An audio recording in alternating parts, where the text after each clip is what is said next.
aqueles que estão aí nos assistindo pela live, no Facebook.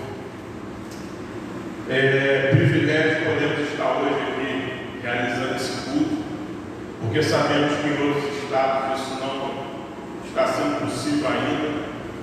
Algumas igrejas ainda permanecem fechadas, alguns municípios ainda sem poder realizar os seus cultos. Então é um motivo que rendemos graça. Isso não significa que a situação se normalizou, mas que nós começamos a ver já um horizonte aí de um afastamento dessa pandemia. E continuar a clamar ao Senhor que em breve tudo isso se resolva, tudo isso se defina, para que possamos voltar de forma plena. Irmãos amados, filhos de Deus, abra suas Bíblias em Romanos capítulo 8, apenas 3 versículos, de 26 a 28. Romanos capítulo 8, versos de 26 a 28.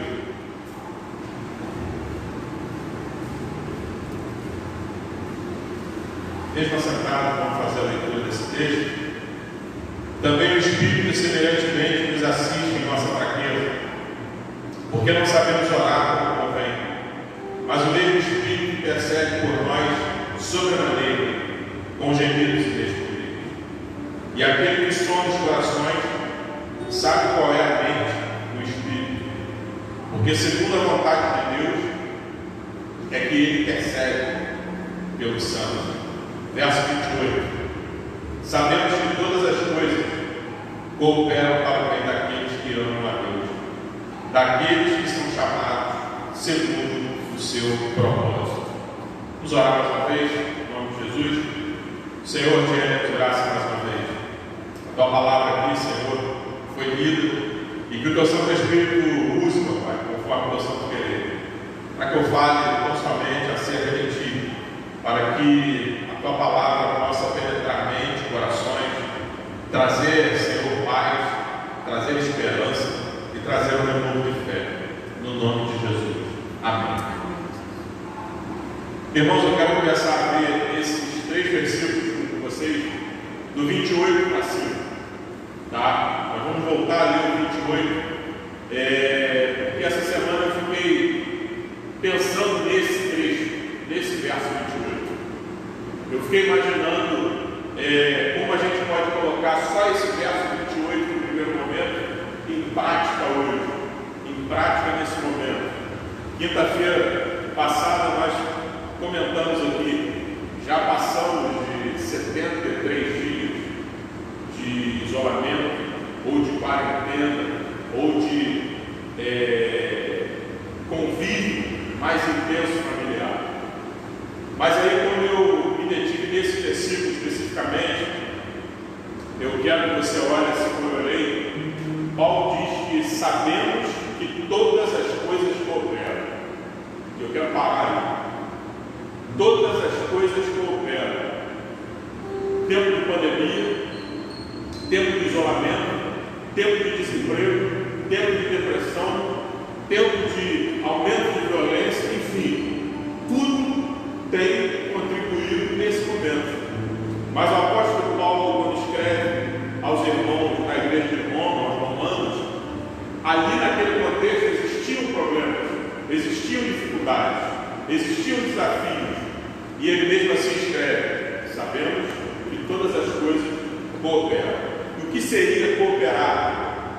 É juntamente, é colaborar, é contribuir. De certa forma, é como se nós estivéssemos juntos, cooperando uns pelos outros.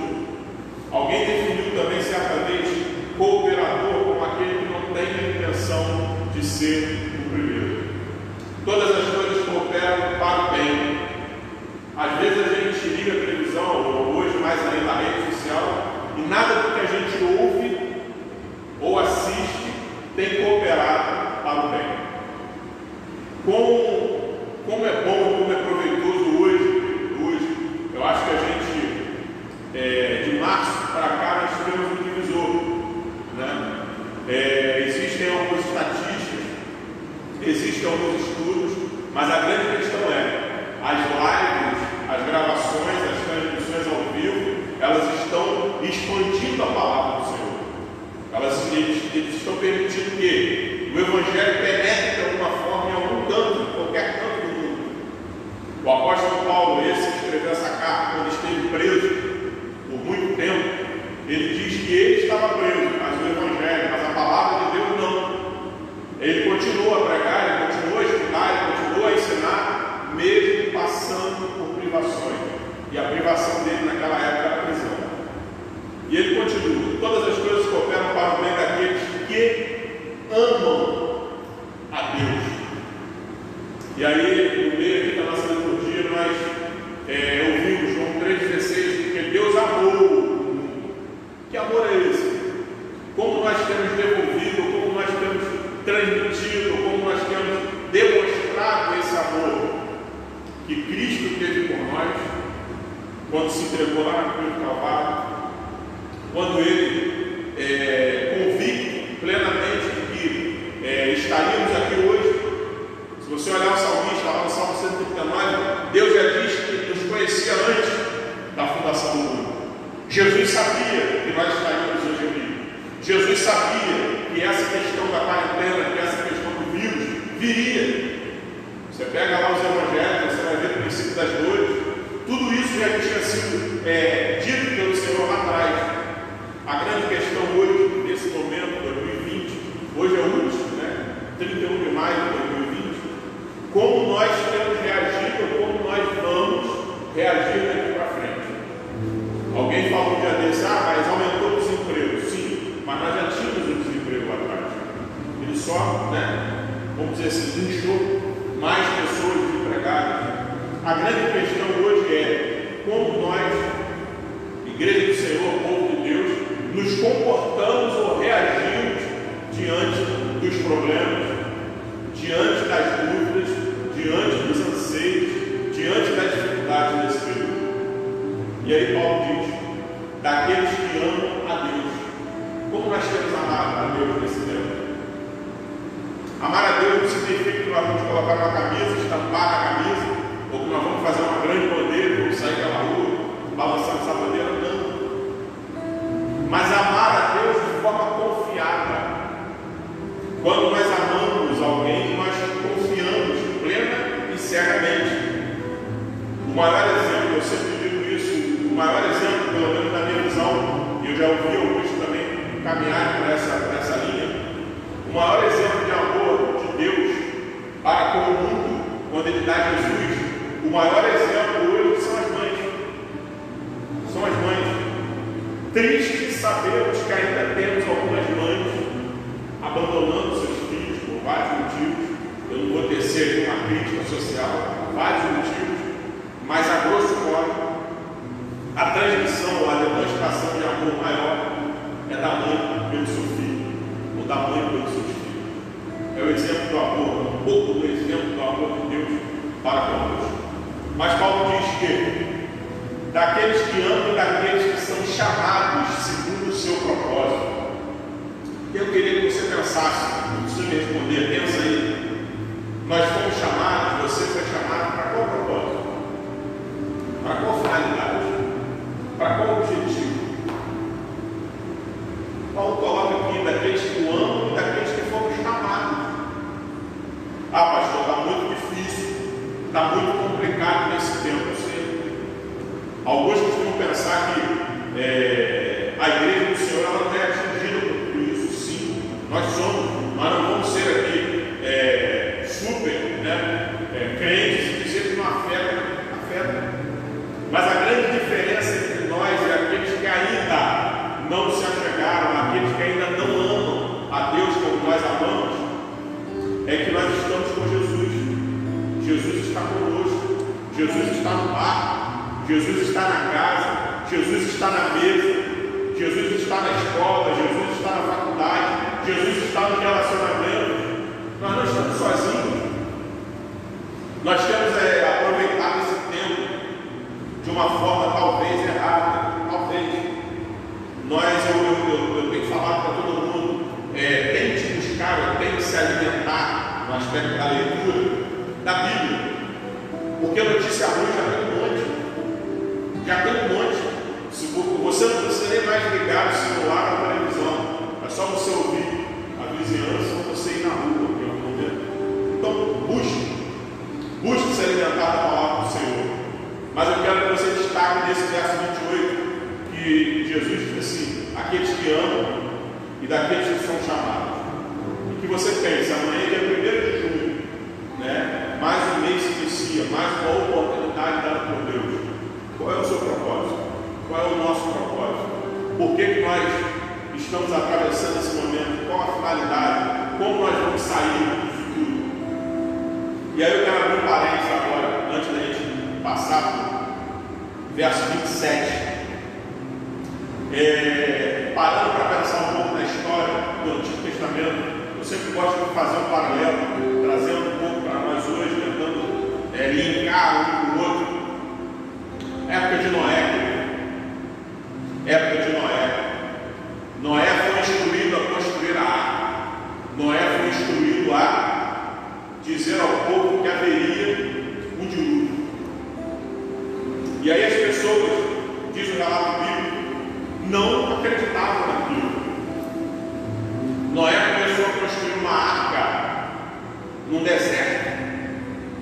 Nunca havia tido nenhuma enchente até aquele momento. Nada que pudesse levantar uma arca com as proporções que todos nós já vimos aí da arca de Noé. E aí eu fico pensando, nesses dias nós temos falado do amor de Deus, mas temos dito também que isso é um princípio, ou seria, é um lampejo, é um despertamento para aquilo que a Bíblia já dizia: o Senhor vem. Lá em Apocalipse diz: Maranata, ora vem, Senhor Jesus. Esse tempo está chegando, querido. E aí muitas das vezes você olha para o lado e as pessoas estão, né? Eu estava assistindo um documentário e a pessoa falou assim: as pessoas estavam preocupadas antes do coronavírus, qual a roupa que ia comprar, qual a marca do celular que ela ia adquirir, qual seria a próxima viagem, qual seria o próximo carro. E aí de 15 de março para cá tudo mudou. A cada dia nós temos buscado, pelo menos, eu creio que essa é a realidade da maioria, é manter o pão sobre a mesa. Nós não estamos preocupados em adquirir, em comprar, muito pelo contrário. A gente está, né? Os comentaristas estão dizendo: é tempo de frear a despesa, é tempo de se conter. Mas aí eu fico pensando, tão bom seria se as pessoas nesse momento despertassem para essa realidade. O problema da doença em si não é só a doença, mas é como as pessoas se comportam em meio à doença, em meio ao vírus. As pessoas não têm levado tão a sério, e por não terem levado tão a sério, a gente tem visto um aumento gradativo. Mas aqui, voltando para Noé, ele foi na sua geração. Ele foi aquele que acreditou, ele foi aquele que teve fé, ele foi aquele que suportou todas as coisas, parecido com nós hoje. Nós estamos suportando tudo isso pela fé. Nós estamos nos mantendo em pé pela fé. Nós estamos olhando as notícias e crendo que isso é o cumprimento de que Jesus vai voltar. Porque se não for assim, nós vamos entrar num profundo poço, num profundo buraco, e vamos começar a bater dia após dia. Mas enquanto igreja, enquanto povo do Senhor, enquanto aqueles que buscam o Senhor, a nossa visão precisa ser uma visão do alto. A irmã disse no momento aqui do louvor, no momento anterior, ela disse: nós precisamos olhar mais para o alto e menos para cá. A grande questão é que nós temos olhado só para esse momento. Paulo diz que se nós valorizamos essa vida tão somente, nós somos os mais miseráveis, porque a nossa casa do céu, por mais difícil que seja, por mais complexo que seja, eu quero viver 100 anos, eu quero ver todas as minhas gerações dentro do possível, mas o nosso lar não é. Nós somos peregrinos, nós somos forasteiros. Um autor certa vez escreveu dizendo: se a nossa insatisfação com todas as coisas é porque nós estamos no lugar errado. A nossa casa não é aqui. E aí isso vai gerando uma insatisfação dentro de nós. Noé enfrentou toda essa situação, mas preferiu obedecer ao Senhor. Preferiu estar aos pés do Senhor. E ele construiu a arca. E nós sabemos a história. Um outro personagem, diante de Nabucodonosor, Daniel e seus amigos, eles não se renderam, não se prostraram diante daquela imagem de Nabucodonosor. E aí vem aqui o relato bíblico lá em Daniel, da fornalha ardente.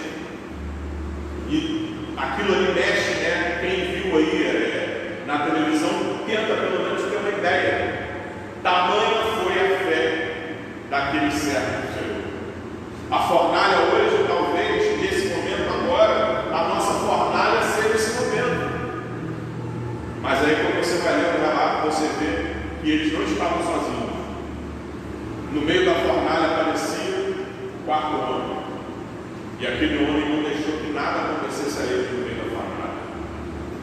E aquela situação parecia inevitável, aquela situação que parecia fora do normal, serviu para quebrantar o coração daqueles que assistiram ao grande milagre de Jesus. Repito, nós aqui no local, Ariquemes, Rondônia, setor 6 aqui, o nosso povo, a nossa gente, ainda não foi atingido por esse problema. Quem a gente conhece aí de família, de parente, até aqui a gente tem um ou outro, pelo menos eu tenho 2 primos lá no Rio, mas é uma minoria, o tamanho de gente que a gente tem acesso ou conhece. Deus tem preservado. A fornalha está quente, Deus está preservando. Está difícil, o Senhor está no meio dela. Está complicado, está duvidoso, está angustiante. Deus está no meio dela. Nós precisamos nos apegar a isso. E o último paralelo desse verso 28 é que Noé, a fornalha, tantos outros personagens precisam nos direcionar lá para Abacuque, para a oração de Abacuque, capítulo 3. Essa certeza de tudo isso, quando ele diz: ainda que a figueira não floresça e não haja fruto na vida, eu ainda vou me alegrar, eu ainda vou olhar para o alto, eu ainda vou vir à igreja, eu ainda vou adorar o Senhor, eu ainda vou ter fé naquilo que o Senhor prometeu na palavra. E falando de igreja, e aí a gente está falando aqui também na rede social, as pessoas que podem ir à igreja estão evitando ir à igreja. E isso é algo para a gente começar a pensar.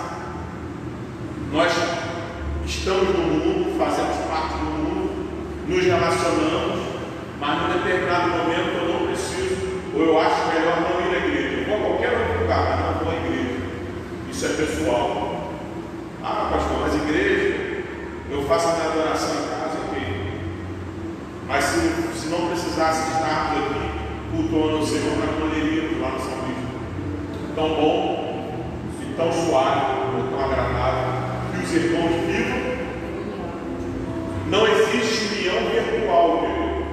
O que nós estamos fazendo aqui é uma transmissão, mas eu não sou capaz de olhar olho a olho com quem está nos assistindo, mas é que eu consigo olhar, consigo ver. Nós precisamos viver tempo de comunhão. E a exemplo de Abacuque declarar que ainda que tudo possa estar aparecendo, não ter fruto, não dar resultado, o Senhor vai conduzir a vitória, o Senhor vai conduzir as bênçãos. Basta nós crermos no Senhor. Amém. Verso 27, irmãos. Olha de novo para Romanos capítulo 8.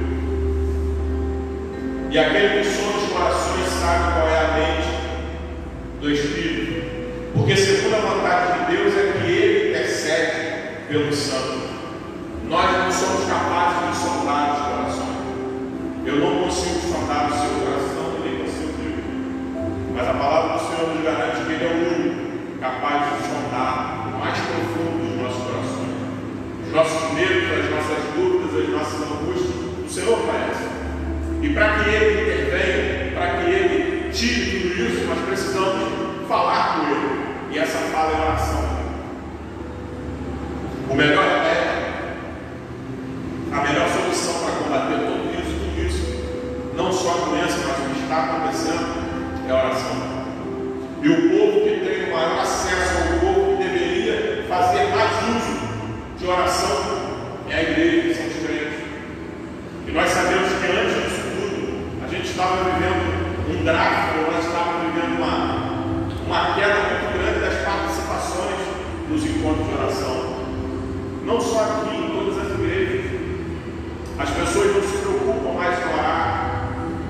Mas aí, nesse momento, o que nós mais recebemos é pedidos de oração. E aí nós somos instruídos pela palavra, sim, a orar, a interceder uns pelos outros. Mas aqui, Jesus sabe, Jesus soma no seu coração, meu coração. Muitas das vezes eu posso estar pregando algo aqui e não estar vivendo, mas Jesus conhece o meu coração. Nós precisamos pregar, louvar e viver o que pregamos e louvamos. Porque senão nós estamos indo na contramão de tudo que a Bíblia diz assim, tudo que a Bíblia traz para nós.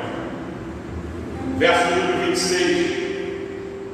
Também o Espírito semelhantemente nos assiste em nossa fraqueza. Porque não sabemos orar como convém, mas o Espírito intercede por nós sobremaneira, com gemidos inexprimíveis. Como é que nós temos aí exercitado o nosso tempo de oração? Como nós temos conversado com o Senhor? Como nós temos nos colocado diante do Senhor? Eu sei que o momento é difícil. Eu tenho ouvido pessoas dizerem que têm perdido o sono.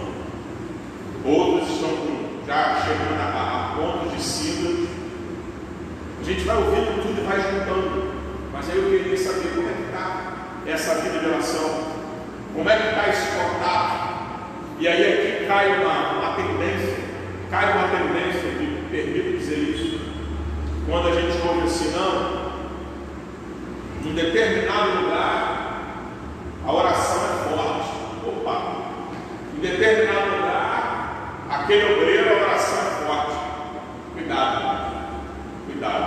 Porque o texto que nós acabamos de ler aqui diz que nós não sabemos orar como convém. E por não sabermos orar como convém, é o Espírito Santo de Deus que intercede por nós, que intermedia. E o texto não fala que ele está falando manso, não. Gemido é quem sente dor. E ele sabe a nossa dor, ele conhece a nossa dor. E aí ele intercede por nós diante de Deus, diante do Pai. E aí ele precisa parar um pouco de correr atrás, como a gente tinha visto até então. Eu creio que agora o momento é outro. As pessoas precisam acordar, as pessoas precisam olhar de novo para a Bíblia, voltar os olhos para a Bíblia e ver. Nós não sabemos orar como convém. Mas o Espírito Santo do Senhor, ele continua intercedendo por nós, com gemidos, com gritos inexprimíveis. Diante disso, querido, eu quero convidar você nesse momento, aonde você estiver, nós como igreja, você aí na sua casa, talvez no leito do hospital, talvez no presídio, talvez na cama, não sei. Mas eu gostaria que você nesse momento fechasse os seus olhos, tirasse alguns instantes e se colocasse diante do Senhor. Eu não vou falar aqui como eu tenho visto na rede social. Eu não vou determinar que esse momento acabe hoje. Não. Porque toda a história, toda a vida humana está nas mãos do Senhor. É Ele que sabe.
você pode apresentar nessa live, nesse momento.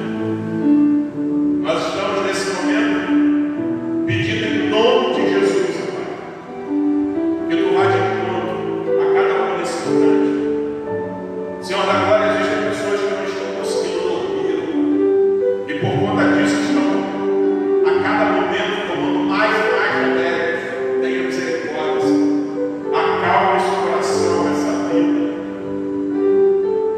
que eles possam olhar mais para o alto, mais para ti e menos para as circunstâncias do mundo.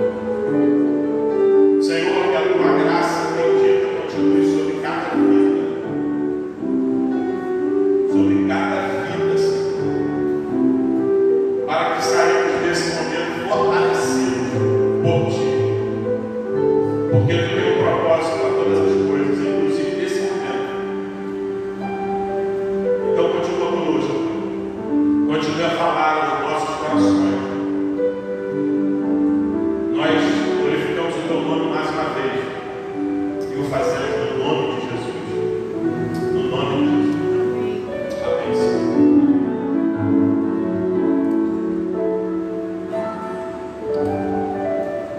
Meus amados filhos de Deus, fiquem de pé. Vamos impetrar a bênção em nome de Jesus, para que você possa voltar para a sua casa, voltar para a sua família, debaixo da proteção do Senhor. Erga as suas mãos com ato profético e receba a bênção do Senhor. Que a graça terra